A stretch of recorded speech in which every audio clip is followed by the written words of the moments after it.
and on this video I'll be reviewing the Kingslim D4 dashcam. First, I'll show you what you get inside of the box, and then I'll walk you through its different features including the app, and then finally we'll take it out on a test drive so we can see how well the video looks both at day and at night.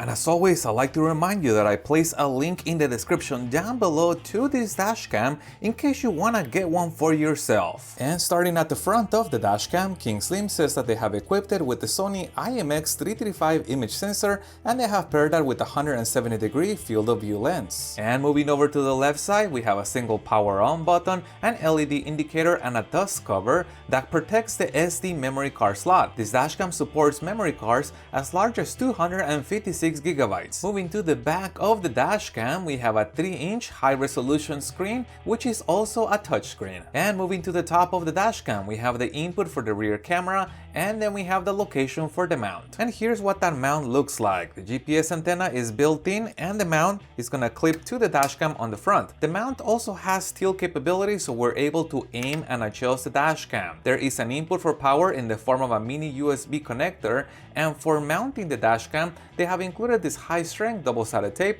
that can get applied right here. I can peel this and then stick this to the location of my choice. And the rear camera has been equipped with a 150-degree field of view lens and is able to record in full high definition. The rear camera could be installed inside of the vehicle or outside because it is waterproof. And for mounting the camera, they have provided double-sided tape that can get applied right here. I can peel that and then stick this to the car. Additionally, they have also provided a set of screws if we wanted to permanently mount the camera to our vehicle. Once it's mounted, we also have the ability to adjust the tilt by moving this up and down. And to connect the rear camera, they have provided this extension cord which has a length of approximately 7 meters, which is roughly about 23 feet long. And for power, they have included the cigarette lighter adapter plug with a mini USB right angle connector. The cord length is approximately 3.5 meters, which is roughly about 11 feet long. We also get a goodie bag with some spare adhesives, mounting clips, a spatula to help with the installation, and 2 electrostatic stickers. And lastly, we get a registration card to activate the 2-year warranty, and we get a quick start guide that shows how the dashcam functions, the contents of the kit, and how it can be mounted on the vehicle. But now let's move over to the dashcam so we can see the rest of its features. And I have connected to the dashcam with the Kingslim app, and it is available both for Android and Apple devices. And as you can see, we are shown a live view of the front camera.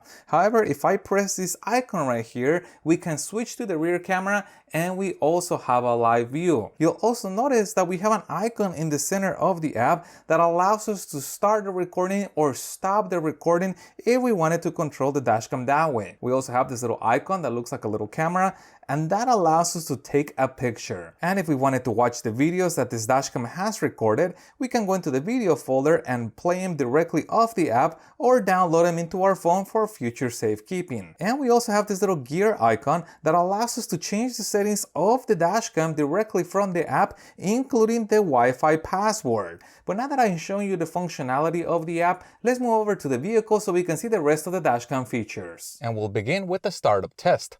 Normally, the dashcam is going to turn on automatically every time we turn on the vehicle. I like to turn it on manually so we can get an idea of how long it takes for the dashcam to start up. And as you can see, we are presented with the rear view of the vehicle. However, if I tap on the screen, we can switch to the front view. If I tap on the screen one more time, now we have the rear view in the upper right-hand corner and the front view. Tapping on the screen one more time switches those, so now we have the front view here and the rear view here. And tapping on the screen one more time returns us to the rear view. Also notice that we are recording as indicated by the red blinking dot. However, we can stop the recording with this button, and we can resume the recording by pressing that button one more time. And the next button allows us to temporarily stop the audio recording, and if we wanted to resume audio recording, we can push that button one more time. Next, we have a little lock icon, and what this icon does is gonna flag the section of the video that we're currently recording so we can find it a lot easier on the feature. And the next icon allows us to play back the videos which have been sorted into front camera and rear camera, and we can play those videos back directly on the dashcam, or we can take the memory card out to our computer and see them that way. But here's an interesting feature. This dashcam features parking assist. Notice what happens when I put the car on reverse?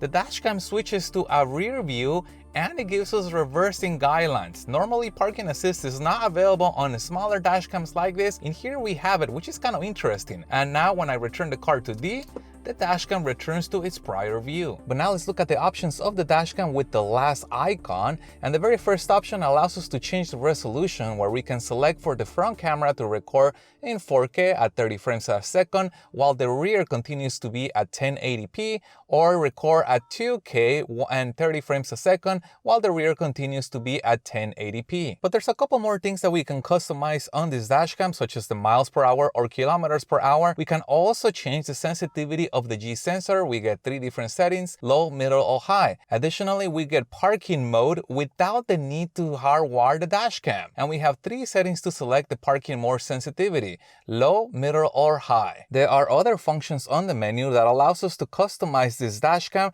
so it works in the way we want it to, in a very simple, clean menu that is fairly easy to use. But now that I've shown you the features of this dashcam, let's go to the test ride so we can see how well it actually performs, including the audio test. And this is an audio test of the Kingslim D4 dashcam, and I am sitting on the driver's side seat. And this is an audio test of the Kingslim D4 dashcam, and I am standing outside the driver's side door.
And that was the Kingslim D4 dashcam. Now, who do I think this dashcam is for? I think this is going to be a good solution for anybody who's looking for a small dashcam that can be mounted directly to the windshield of the car and that has both a front camera and a rear camera. Now, I do like the addition of the Wi-Fi and app capability on this dashcam. What's interesting is that when I started to review this dashcam, the Kingslim was using a generic app to access it. However, in between the time I started to review it and the time I finished reviewing it, they actually switched over to their own app, which is the one you saw on this video. So it's great to see that they're doing improvements, moving over from a generic app to one that specifically supports this dashcam. I think it's a great move. Now, where can they do better? And I'm gonna say that's gonna be in the parking assist. And first off, I like to say that my props to them for including parking assist on a dashcam of this type. I don't see that very often. However, I would like to see the parking assist guidelines be adjustable, because sometimes those guidelines, by adjusting them, they can better represent the vehicle as you're backing up and give you a more accuracy in terms of being able to use them. So I think if they give us the ability to adjust those parking guidelines, they're gonna have a dashcam with a really cool feature, which is both the parking assist and adjustable guidelines, something I have not found in the market out yet. So remember, if you guys want to check this dashcam further or acquire one for yourself, I'll put a link to it in the description down below. If you guys have any other questions regarding this dashcam, also put that in the comments. And if you found any part of this video helpful, hit the thumbs up button to support the channel. And stay tuned as I have a lot more dashcam reviews coming up. Thank you guys for watching, and as always, I'll see you on the next one.